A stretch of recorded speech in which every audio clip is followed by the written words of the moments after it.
Welcome to the Tarot Coven cast. Real people, real talk, real magic.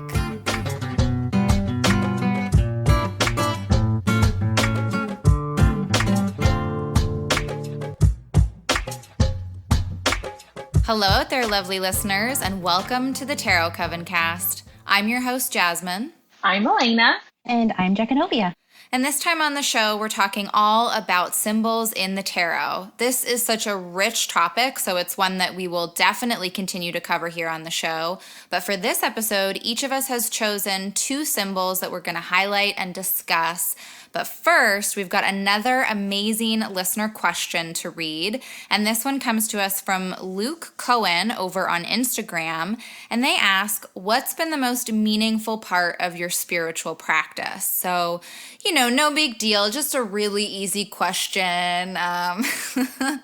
Thank you so much. It's such a good question. I am going to keep this relatively simple. I think that for me, it was when I realized what the word practice means in that wording, a spiritual practice. It means that it will be an ongoing thing for me. There will never be, I'm not going to wake up one day and it's just going to be over, I will always have this spiritual path to walk. I'm not going to ever know all there is to know about tarot or astrology or my higher self or spirit or anything. It's just always going to be something that I get to practice. And that feels really lucky. I feel really grateful that it is an ongoing thing that, if I choose, can just always be part of my life. So I think it was when I first started getting into all of this stuff, it was like, wow, I need to seize every single day and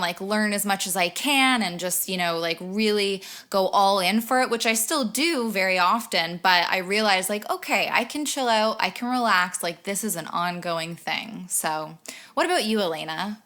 Oh, that was so beautiful. Because you're right. It is about, I'm going to try and keep this simple, but for me, it's about discovering who I am. And by discovering who I am and addressing those parts that I don't like about myself and freeing myself of that, that's how I've been creating my spiritual practice, and then just following my intuition. And what's really been such a gift and such a blessing is discovering that my intuition is my greatest gift. And when I follow it the most, it's what really works well for me.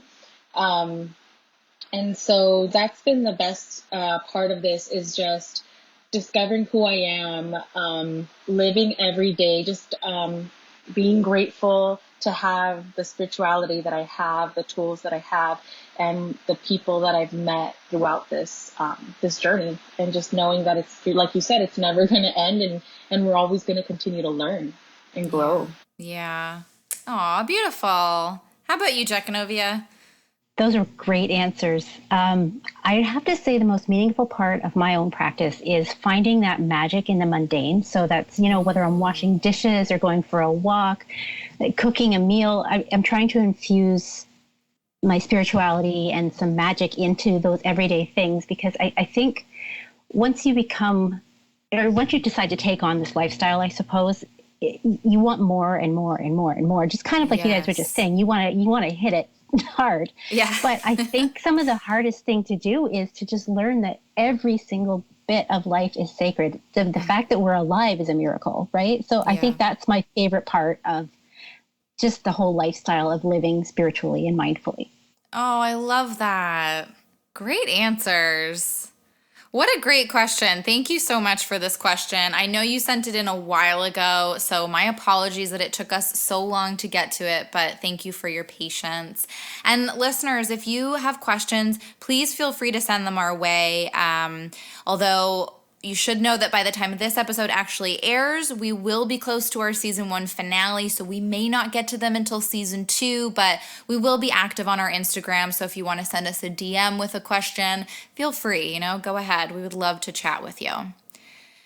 So for now, let's move on to the main event. Before we dive into the symbols that we have each chosen, I thought we could go over, some of the many, many categories within the topic of symbols. And I figured we would name some of them so that if there are beginners listening, they can get an idea of how broad the topic is and all of the symbols that they can really start to look for in the cards when they're doing a reading. And, for all of you old pros listening, maybe it's just a nice little refresher. But what I've got here, there's colors, which is kind of a category unto itself.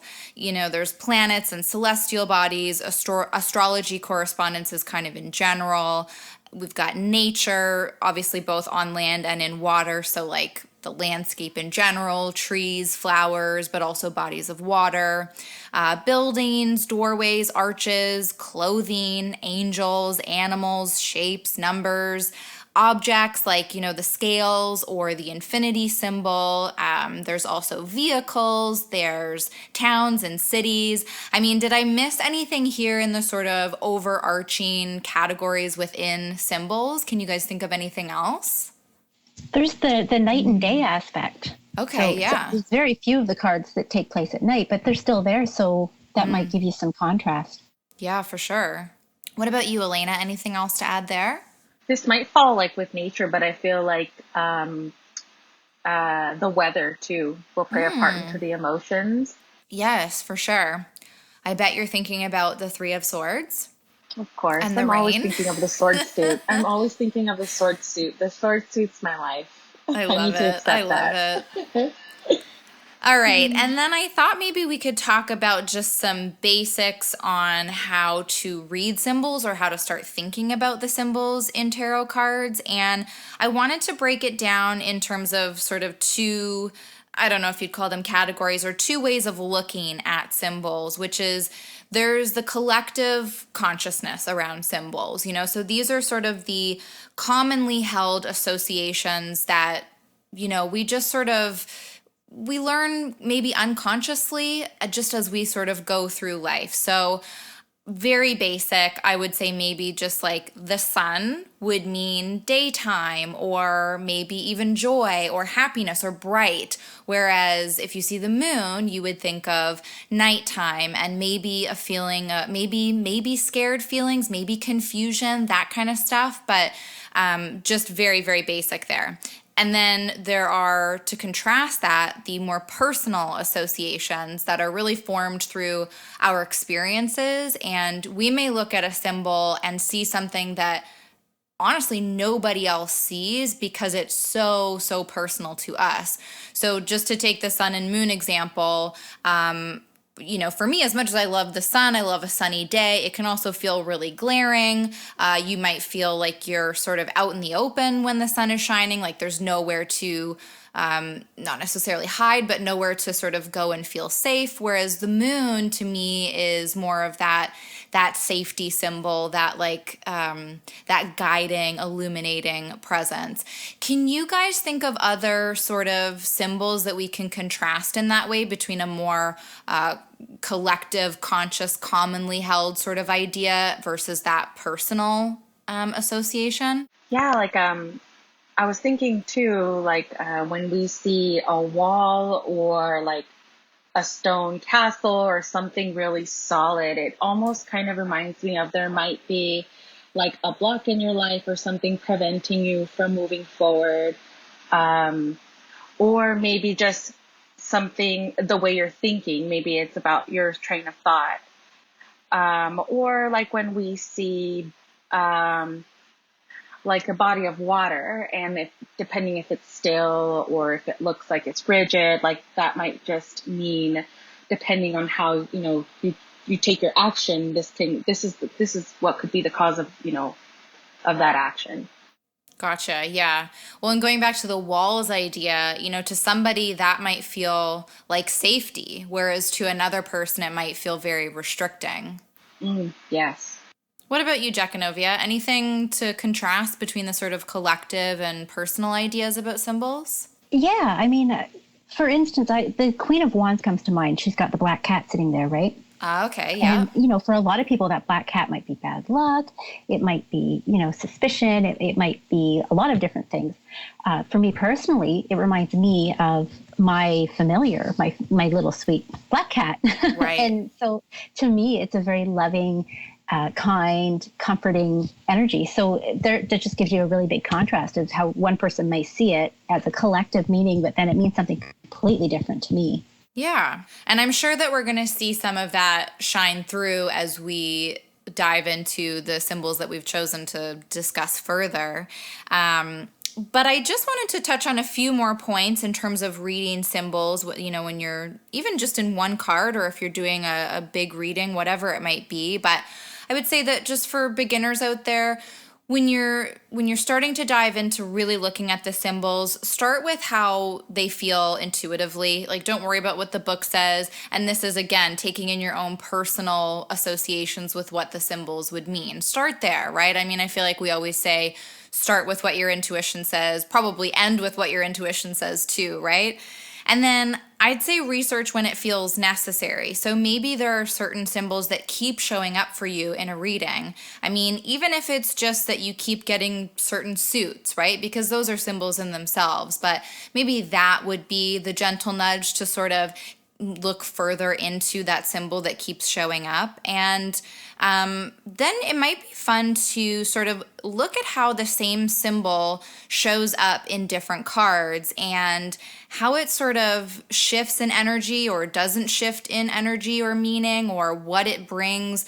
Once you've learned about a certain symbol and then you see it show up in a card that maybe it's a different deck, so you haven't seen it show up in that card before, or something like that. But then how does that change your feeling towards the card? So just sort of things to take note as we start diving more into the symbols.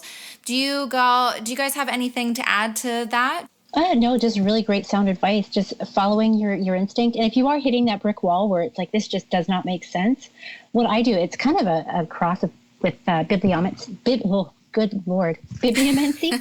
Yeah. I type in the card into Google, and then like before I type it, I'll say, okay, I'm going to look at the fourth link. So you go down to the Ooh. fourth link and you use that meaning for that card. And over time, what you're going to do is kind of build up your own understanding of it from different perspectives, which was something that I used a lot when I was learning. That's such a cool idea. I love that. How about you, Elena? Anything else to add for just sort of first diving into the symbols or how to read them or anything like that? It can be overwhelming at first in the beginning because there's so many different symbols, Yes. right? And so, but what's worked best for me is, like you said, focusing on the ones that keep showing up, because I feel like Spirit likes to play, funny little games, and they like to keep throwing the same symbols or the same numbers, or, or cards. And I just been writing out the main symbols that have been following me, and studying those. And once I feel comfortable with them, then I move on to something else. And I like tying it to something personal, just to help me remember that card. Not that personal story, I'll, apply that same story with every card, but it just helps me kind of remember a little bit of the symbols that way. Yeah, yeah, I think that's so smart because once you connect it to that, it's having that more personal association, right? And then it's less about the memory, it's more about intuition, and yeah, that's awesome. All right, well, who does anybody want to go first with one of their symbols? I mean, I don't mind going first, but I'll open the floor to you ladies just in case. Sure, I don't mind. One of the symbols I chose was the lizards. And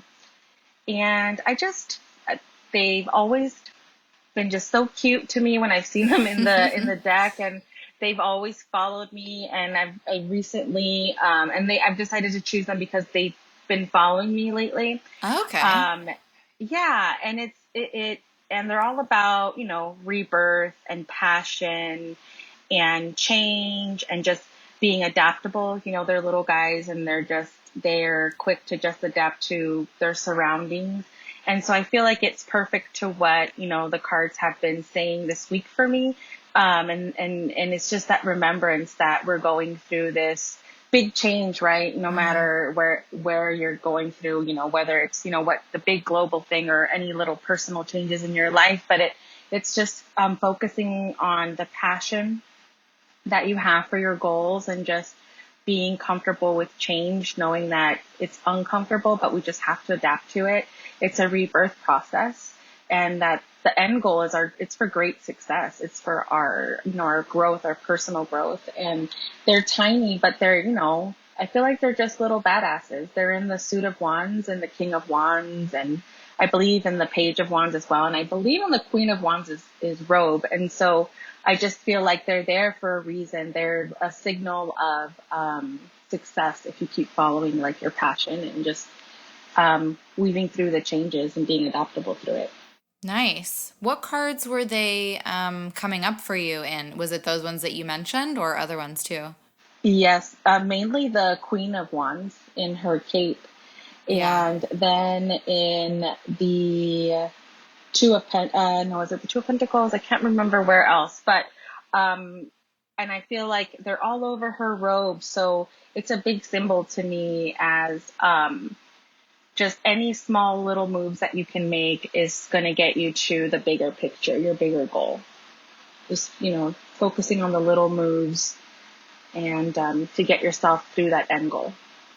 I love looking at it that way of the little moves that get you there, right? Like it's all a series of things. Every small step that builds into that bigger dream or that bigger reality, that bigger manifestation. Because I don't know why. I mean, I know that there are lizards of all sizes, but I'm really thinking of like the tiniest lizard and how, I don't know, like they're still so powerful though, even though they're so small, So I don't know. I just liked that idea of thinking about the little steps that you can just always be taking. And yeah.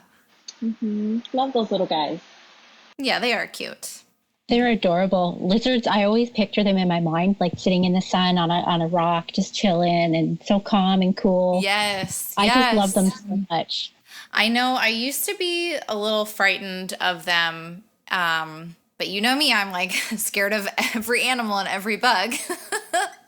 But one year I went to Cuba and they just run around in Cuba like, I don't know, like a squirrel would here in North America. So you get really used to them really fast. And I mean, at least the lizards that they had there, I feel like maybe they were just tiny little geckos that were running around all the time. But I started getting sad when I didn't see them anymore. They became like such a nice little friend to see every day. But anyways, sort of besides the point.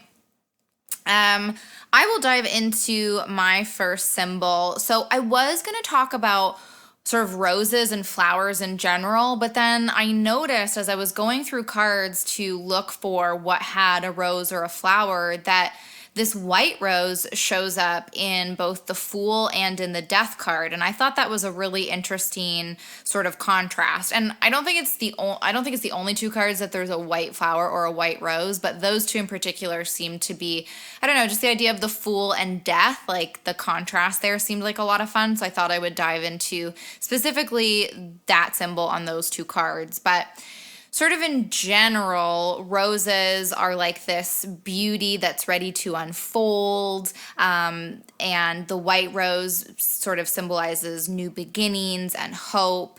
I also, in some of the reading that I did, apparently it is meant to symbolize immortal love or something that doesn't fade. It means peace and love and loyalty. There's also the phrase sub rosa, which means like beneath the rose. So it could be talking about things that are hidden or secrets. And I thought it was interesting to find that white roses are often seen at both weddings and funerals, which to me was really baked into the Fool and Death. Now, not that the Fool necessarily means a wedding, but it is a new beginning, just as a wedding is. And death, of course, doesn't always mean there's going to be a funeral, but it is the end of a cycle in some way. So I thought that was super interesting. And in Death, well, actually, let me start with the Fool. In the Fool, I see it as obviously more that new beginning type of energy. It's this innocence, it's this freedom. It's also got some pleasure into it, you know, because the rose is a flower that we give to a lover maybe as well. You know, it's the 12 dozen roses on Valentine's Day. So it does have a bit of pleasure to it. You're going towards your passion. There's a pleasure in that. But yeah, it is a beginning. And then when you contrast that with death, I mean, every beginning comes because something has ended, and every ending will give way to a beginning. And the white rose in the death card is very prominent. I saw some stuff that said it was related to harvest, which does make sense, because if we're not looking at death as like a literal death, but we're looking at it as this is a time of change and transformation, you know, we are we're picking the carrots that we've grown because it's time for them to be eaten and turned into something else. So the harvest thing does make sense, but I couldn't find any sort of like concrete answer as to why that was called a harvest flower or the harvest flag or anything like that. But it was also said to sort of symbolize transformation, obviously, purification. So getting rid of that which no longer serves and allowing for it to change. And then I also thought, you know, it would symbolize having reached a certain maturity, and, you know, nothing lasts forever. Even a rose eventually will wilt. So I don't know if you guys have anything to add about roses or flowers in general, or the rose from those two cards. No, that was beautiful. Only that I think there's a rose in the Magician, isn't there? Yes, yeah, it's more, I mean, there might be some white ones in there, but they were mostly red. I did have that card pulled out as well, but I just loved the white between the Fool and Death, just the way that those, like, you know, that new beginning and then that ending phase, right? So I love that you did. That was beautiful. And it's just, I think I'm going to look at these cards differently whenever they come up now, knowing that they have that symbolic connection. Right. Knowing that just because, yes, something that's ending is going to feel bad, but it's about knowing that it's another cycle's beginning. There's something beautiful coming. Mm-hmm. And you know, that reminds me too, I forgot to mention, there's always a thorn or thorns in a rose, right? So no matter how beautiful something is, there's always those prickly parts. And every new beginning has a prickly part, and every ending has a bit of a prickly part, right? No matter how beautiful those moments of transformation can be. To me, the rose also, it signifies that divine feminine energy. So it's that the birthing in it's something new. So something's transforming, your whole life is changing. So you're birthing something new into the world. So that's always another angle I see too with the roses. Oh yeah, for sure. I mean, even the way that the rose sort of unfolds feels very much of that birthing energy. Yeah, exactly. And I think in to some Venus cultures, and yeah. Yeah, for sure. And in some cultures, they actually call, you know, the lady bits, they call it the rose or the flower. Yes, you know? So yeah. So it's all pretty neat if you think about it. And I wanted to go back. You mentioned earlier about symbols showing up in repeated cards, right? Mm-hmm.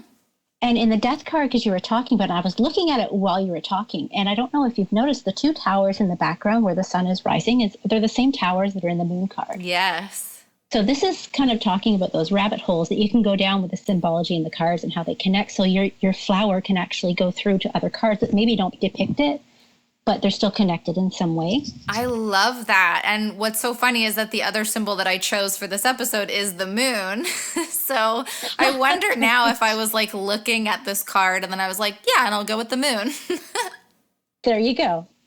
I love that though. That is such a great point. You know, looking for those little rabbit holes or those other sort of gateways into how each card connects with not each card, but how so many cards connect in so many of these maybe subtler ways. I love that. This is why this is such a rich topic and something that we're definitely gonna have to do a part 2 at least in season 2 and part 3 maybe, and yeah. But Jekanovia, let's dive into one of your symbols. Sure. The one that I really was excited to talk about were bodies of water. Very, of course, at home for me being a Cancer, right? Mm-hmm. So that's all about your feelings, your emotions. It's a symbol of life. So your birth, it's the beginning of life. It can be purification and transformation. It's just that movement energy because water is usually flowing. Okay. And I find in the cards, it's actually shown in different forms. So I was really kind of looking into this. With rivers and streams that you see kind of in the Empress card, for example, your moving water is your flow of energy. You're taking challenges on as they come. You're always moving forward. So you're in forward movement no matter what, because the stream does not run backwards. It always runs, downstream. And then with lakes and ponds, because in a lot of the cards you can tell it's a larger body of water, but it's still quite small, but you can see the other side. So like the Six of Swords, for example. Right. So they're moving towards something on the other side of this body of water. So I find that's more of a standing energy feeling. Maybe you're taking a break, but are you maybe standing in a stagnant space? Maybe it's time to move, even though you don't feel like it, that kind of thing. And it's like a container for all your emotions that you're holding on to right now, your subconscious. And then your ocean. So for instance, the Two of Pentacles, you see there's like a very wavy ocean behind him as he's trying to find his balance with those pentacles. So that's a really vast, the ocean is vast, it's unknown. And in my research, did you know that only 5 to 10% of the ocean has ever been explored? Wow. That's just crazy to me that there's that much of the earth that we don't even know what's there. Yeah, because you think about how much of the earth is covered by oceans, right? And if only 5 to 10% of it has been explored, that's incredible. Right? Like how many worlds do we not even know exist yet? It's just, it blew my mind and I had to share that. So talk about unknown then, yeah. Yeah, well, that's what I mean. Like it kind of goes into that unexplored subconscious area. Like, and the thing with the ocean is we have no control over it. The ocean does what the ocean wants. Yeah. So to me, it represents kind of an outside force that's affecting us, and we have no choice but to go with it. We can't fight that. And then the other point that I wanted to point out was like in the Two of Wands, you see he's actually on the shoreline. So he's making some plans for the future. He's ready to embark on something. He's not moving yet, but he's planning it. He's at that threshold. So it really fires me up because again, he's taking into account his emotions, even though it's a wand suit. Mm-hmm. He's still pulling in that water energy as he goes. And another thing I noticed was there's so much water in the sword suit. Yes. It was crazy to me. I never actually looked at it until now. So that's all about your communication. So almost everything we do, it has that emotion and that feeling behind it. So when I was trying to decide on my symbols, water was one that came to me initially. And I saw a lot of cards that had both water and the moon. And that's maybe also how I got to the moon. But yeah, when I was looking, I thought, okay, I'm actually going to count to see how often this shows up in each suit. And I feel like even though water does come up quite a bit in the cup suit, I was very surprised to see how often it did come up in the sword suit, more than the pentacles or the wands. And I think maybe, cups was on par with the majors, but yeah, the sword suit was right up there. Yeah, I found it interesting, and I can't believe I've never really noticed that before. It was good brain candy. It makes sense though, even though we've maybe never noticed it before, as soon as I did make that connection, I was like, sure, yeah, like our thoughts and our emotions are so wrapped up. It makes perfect sense. Exactly. Elena, I feel like you were going to say something about the water and the swords, or... Yeah, and it also reminded me of you mentioned the Two of Wands, how it's not so much a card of like emotions because it's the wands but it's almost this person's walked away like from that castle and they're detached. So it's like sometimes you have to detach yourself from whatever it is that you have to detach your emotions sometimes. So it's interesting that it comes up in the wands as well. But with the swords, you're right, there's so many different types of water. And there's like, water that's flowing through a broken road. And then there's mountains too, all over the sword suits, which is my next symbol. And I think that's probably why I chose it. Because I was initially going to choose water as well. But when I was looking, I was looking at the sword suit and I was like, no, I'm going to go with mountains. And I don't know. I feel like it's a big symbol for me. Yeah. Well, let's dive into it. Oh, okay. Well, to me, it's like that big, like you've accomplished something, or you're wanting to accomplish something, or it can be a challenge. It can be a symbol of the universe or spirituality. or something that you're trying to currently overcome, like a challenge, but knowing that what's on the other side of that mountain is what is good, is what's meant for you, it's what's calling. And then also sometimes when I look at a mountain, it's that realization of how far you've come in your journey, or that challenge you just got over and you're like, holy shit, that was like the biggest challenge I've had to go through, but it was what was supposed to happen.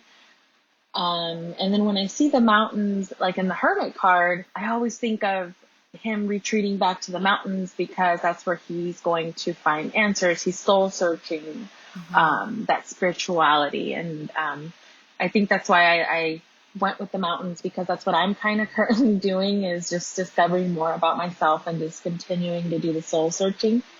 And the Hermit came to mind.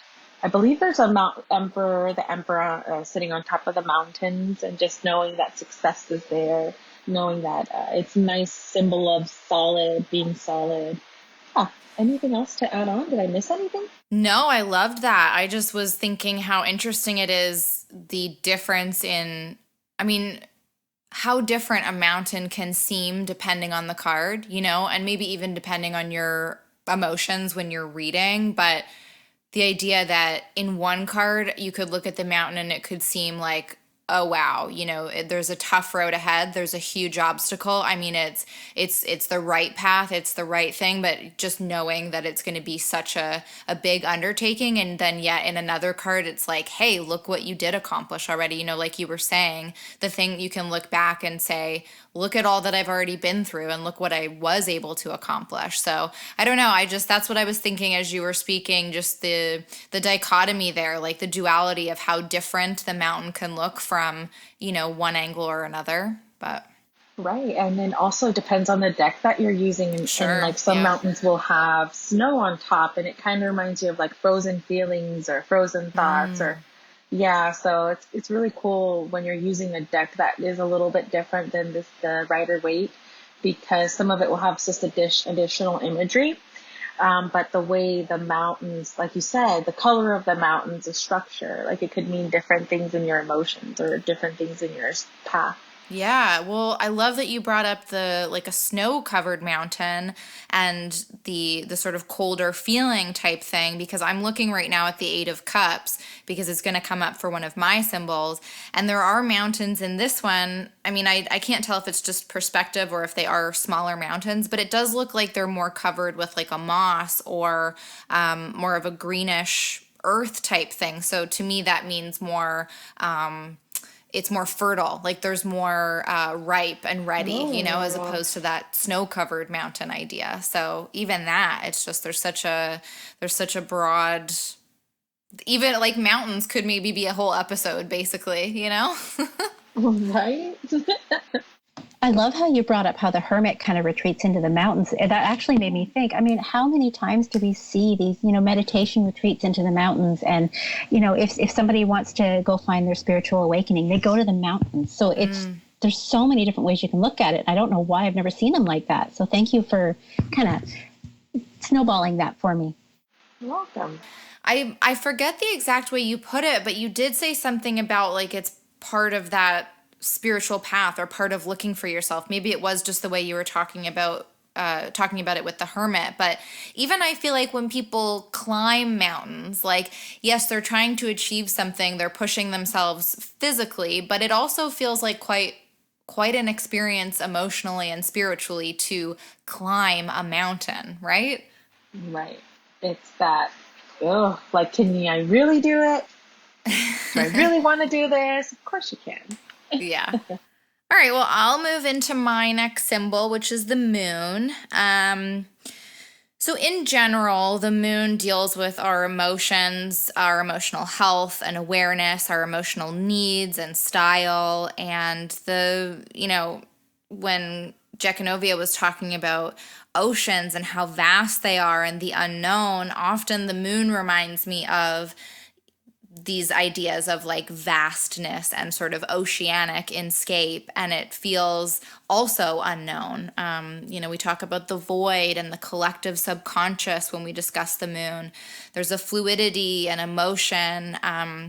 The moon can correspond with sort of short travel, short phases, cycles, mood shifts, heightened feelings. When it comes up in a reading, it might denote that something about the situation is still hidden or is still unknown or needs more time to evolve, just as the phases of the moon continue to evolve and continue to bring clarity to us as it moves to the sort of full phase, right? Maybe there's something about the situation that still needs to come into clarity for us, but it's also connected with intuition and deep knowing and the senses, reflection and illumination, fertility and receptivity. And I mean, the moon is just a really powerful figure in general. It affects our oceans and nature, and it just has, it's just as much as the sun is important, the moon is really important to the balance of all life. So obviously the moon shows up in the moon. I didn't want to focus too much on the moon because I feel like I have just described a lot of what the moon card means. So I thought I would talk about 4 other cards that the moon shows up in. The first one being the High Priestess, which is actually ruled by the moon if you are looking at it in terms of astrological correspondences. But to me, this is where, that intuition, the things that are hidden in the dark, but the things that you just feel, that kind of thing is coming in.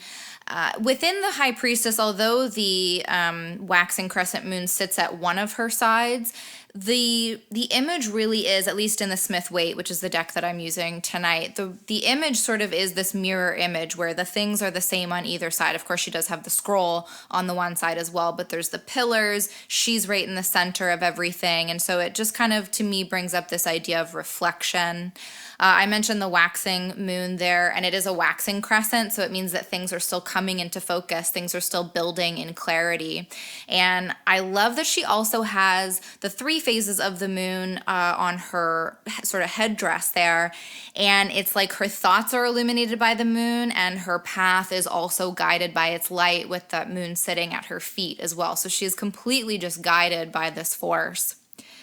So the moon also shows up in the Chariot, and to me, the Chariot has symbols of all of the cards in the major arcana that have come before it. So I think what shows up here in the Chariot is the lessons that we learned in the High Priestess, if we are looking at the tarot in sort of this more linear structure, kind of purely just for educational purposes. But it's also a bit of the subconscious. It's these, the Chariot is often about like motivation and movement. So it's kind of these hidden forces that really drive and motivate us.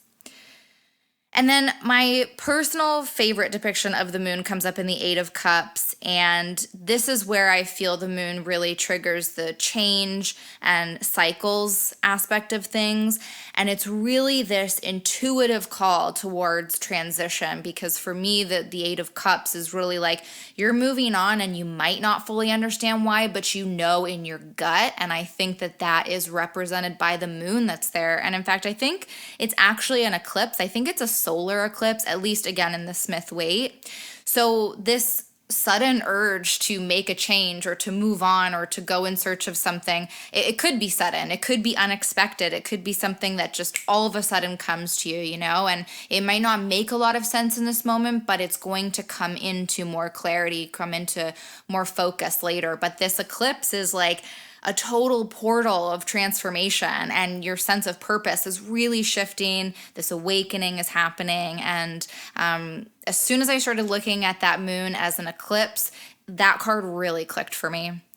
And then the final card it shows up in, or at least prominently, is in the 2 of Swords. It's also a waxing crescent, just like in the High Priestess. So again, this is like the beginning stages of things, which, we already know, like from the blindfold, we can say that she's in the process. This figure is in the process of making a decision. Not everything is super clear yet. She's trying to harness that intuition. And I think it can also be the part of the moon and its phases where we need to have patience, because it does move so quickly, but it does have to go through its phases, right? So, so just patience and awaiting that clarity in that card. Do you gals have anything to add about the moon? Not really. You covered it like crazy there. Just that intuitive. You were talking about the Two of Swords, actually. And what really strikes me about that is, I know in the Before Tarot, I think it's Before Tarot, you see her putting the blindfold on herself and then sitting down with the swords, basically. So it's almost like she's trying to rely on her own intuition without outside influence. So your intuitive moon energy, that's kind of the connections I make there. Yeah. What about you, Elena? Yes. And I like that you mentioned the Eight of Cups, because I was looking at it through the Smith Waite, and the character is following the moon. So it's like, that's your intuition. Like, you already know, and the moon pulls, right? So you're going to intuitively know what to do and where to go. I like that you use the word pull, because it reminds me of how the moon really affects the tides and how it just has that pull effect on people. Totally. All right, Jekanovia, you've got one more symbol for us to dive into. Yes, I decided to go with stars for my next one. They, believe it or not, they actually don't show up in a lot of cards. The four that I found was the Empress, the Star, and the Chariot, and the Hermit. So now I'm not talking about pentacles. Those are a completely different symbol. So that's for another day. Yeah. But stars in general, as in, the celestial bodies, they represent hope and inspiration, revelation, mystery, magic, those kinds of things. For me personally, they also represent a connection with the ancestors. The reason I say that is because everything on Earth has changed. Nothing looks the same as it did, 100, 200 years ago or 1,000 years ago. But the night sky has remained the same. The constellations are the same. The stars all the same stars are there. Well, for the most part. I'm sure some of them have disappeared. But so the stars that our ancestors gazed upon are the same stars that we look at. So it's almost like that connection where it's like you're standing in the same space as they were. Mm-hmm. So for me in my practice, that's a really powerful piece of it. And also with stars, they're the light that guide us through the night. So that's kind of a nod to the fact that they're used a lot for navigation. And they have been since the beginning of time, really, right? So they're just that guiding light. So in the Rider-Waite-Smith deck, there are two different types of stars. There's 6-pointed stars and 8-pointed stars. So the 6-pointed stars, they represent kind of ceremonial magic, your balance, your union of the divine masculine and feminine. So it's a lot of that kind of balance as well. Self-realization and inner knowing, and things that are mysterious like the occult. And then your 8-pointed stars, that's your inspiration, your opportunity, abundance through your life's purpose, kind of working towards that, your cycles of life, so your birth, death, and rebirth. So, and then I also associate it with the 8 celebrations on the Wheel of the Year. Oh, love that. So again, that's one of those little personal things that I add onto it. Sure, yeah. And what I found really interesting is the Empress and the Hermit cards, they have the 6-pointed stars, and they're both still. They're not moving. They're kind of standing still, contemplating, thinking, just doing their thing, like maybe inner knowledge, that kind of thing. Yeah. With the Star and the Chariot, they both have the 8-pointed star, and they're both either in action or about to take action. So it really fits with the meaning of the two different numbers of points on the stars. Ooh. So with the Empress, she actually has a crown made out of 12 6-pointed stars. So to me, that kind of means that she's bringing down that celestial knowledge, maybe wisdom from the ancestors, the universal kind of energies, and she's trying to bring that into Earth and transmute it into her daily practice, which is, as we already mentioned, is something I already try to do on my own. So that has a lot of symbolic meaning to me. The Hermit is using the star in his lantern, actually, to illuminate his path. So he's using that spiritual wisdom to kind of figure out where he's going next and take a peaceful journey rather than trying to blaze ahead. Mm. With the Chariot, he's wearing a single star on his crown. So to me, that means that he's focused on that single goal, right? Because that's your inspiration. That's your, you've got your eye on the prize. So he's very, very focused. So that's a lot of what that means to me.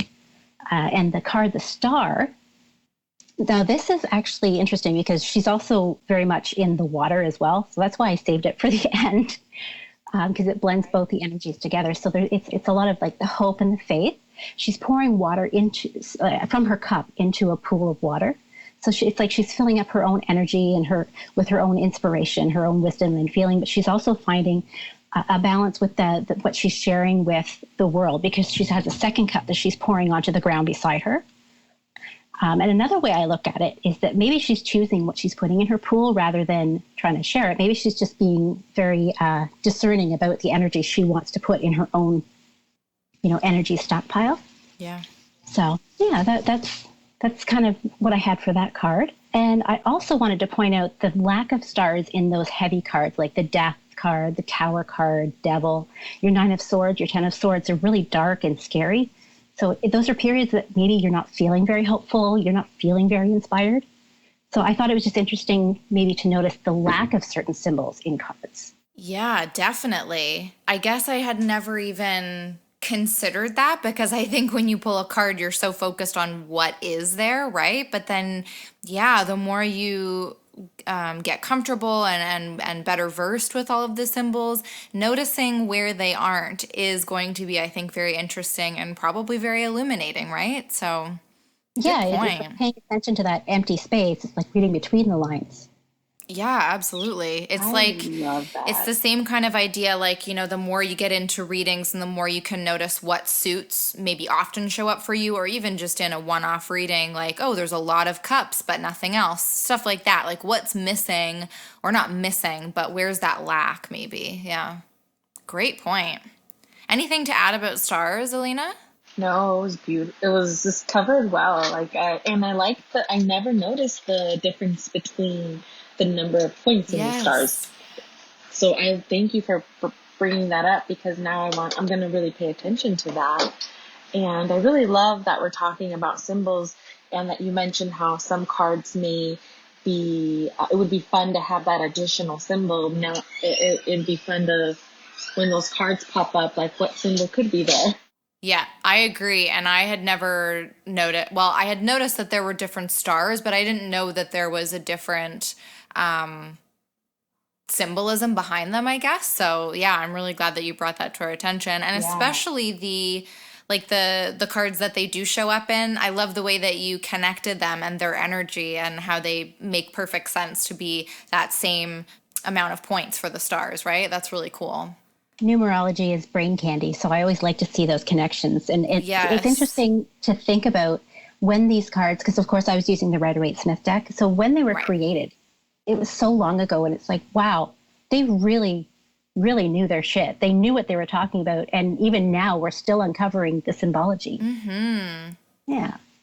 Well, and I love also that when you were talking about how, looking up at the stars and realizing that your ancestors were looking at those same, or at least at most of the same ones. Like, yes, I understand there are certain stars that have died out and so on and so forth, but how powerful that is really to sort of connect you and ground you. And now I'm thinking about that in terms of astrology, and the way that, I don't know, maybe that's an innate thing for people that are so into that kind of stuff, the way that it just connects you to something so much bigger and so much greater and part of your history. And yeah, it's just a really neat way of looking at it. Well, I guess that's going to wrap it up for our first foray into the symbols of the tarot, but we will definitely be back to talk about some more of these. I know Jessie was really excited about this topic, but it just was unfortunately not her night to join us, but we'll definitely have her on the next one when we talk about symbols, so she can give us her thoughts as well. Until our next episode, Elena, where can everyone find you on the internet? You can find me on Instagram at Mars_Elena_Lightworker. And what about you, Jekanovia? You can find me on Instagram at tarot_and_time. And you can find me at the.written.witch, also on Instagram. And we do have a Instagram page for the Coven, which is just Tarot Coven Cast. Come and hang out with us there. We're posting like herbs of the week and crystals of the week. We've got some astro guidance for you. We are spotlighting other accounts that we think are great and that you might get a kick out of following. So lots of fun over there. And thank you for listening to this episode. We'll see you in a couple weeks with another brand new episode. See you soon. Bye. Bye. Thank you so much for listening to this episode of the Tarot Coven Cast. Stay tuned for our next episode, the Season 1 finale, where we'll be taking questions from you, our lovely listeners. And until then, everyone, keep making magic.